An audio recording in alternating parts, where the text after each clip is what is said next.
মমতা বন্দ্যোপাধ্যায় পুরী মন্দিরে ঢুকতে গেলে চরম বিক্ষোভ হয়। ঢুকতে দেওয়া হয়নি রবীন্দ্রনাথ, গান্ধীজি, ইন্দিরা গান্ধী, বি.আর. আম্বেদকরের মতো রাষ্ট্রনায়কদেরও। ঢুকতে দেওয়া হয়নি ইসকনের প্রাণপুরুষ স্বামী প্রভুপাদকেও।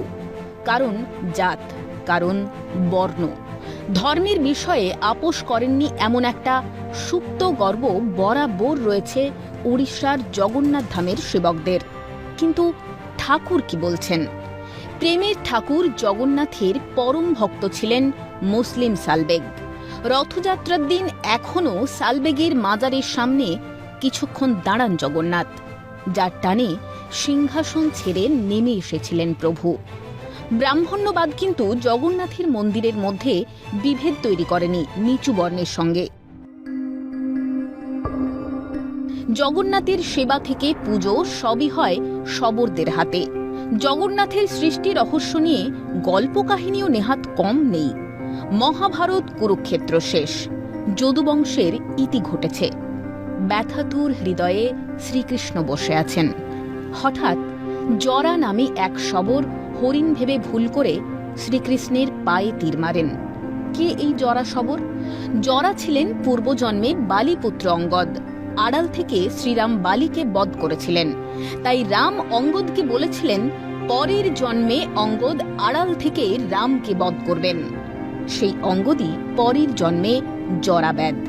তাঁর বাণী শ্রীকৃষ্ণের ধরাধাম ত্যাগ। মৃত্যুকালে উপস্থিত ছিলেন তৃতীয় পাণ্ডব অর্জুন।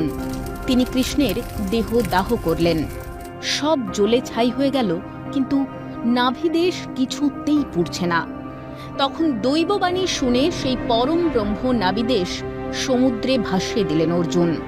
আর সেই নাভিকুণ্ড পুরীতে ভেসে আসে। পার বরাবর আসেন জরা শবর। জরা স্বপ্নাদেশ পেলেন, তোর বংশধরদের হাতেই পূজিত হব।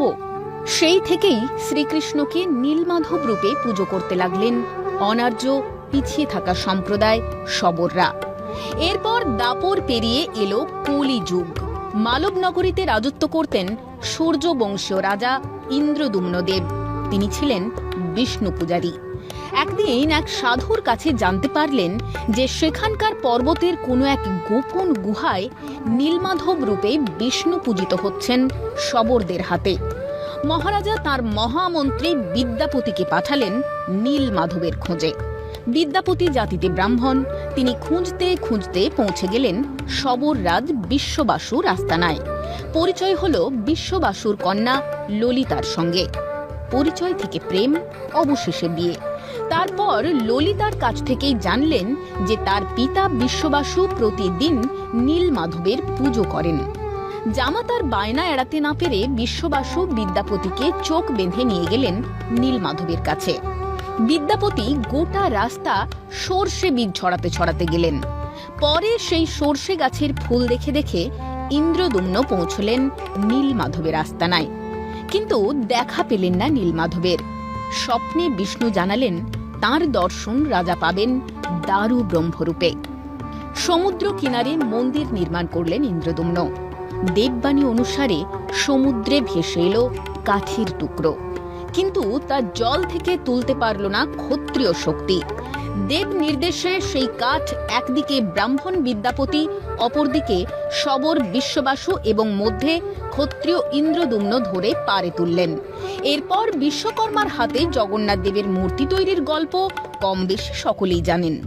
মোটের ওপর জগন্নাথ নিজেই ঠিক করেছিলেন তার ধামে কোনো ধর্ম বর্ণের ভেদাভেদ থাকবে না। দেবতা মানুষ তৈরি করেছিলেন, জাত ধর্ম তৈরি করে নিয়েছি আমরা নিজেদের সুবিধা অনুযায়ী।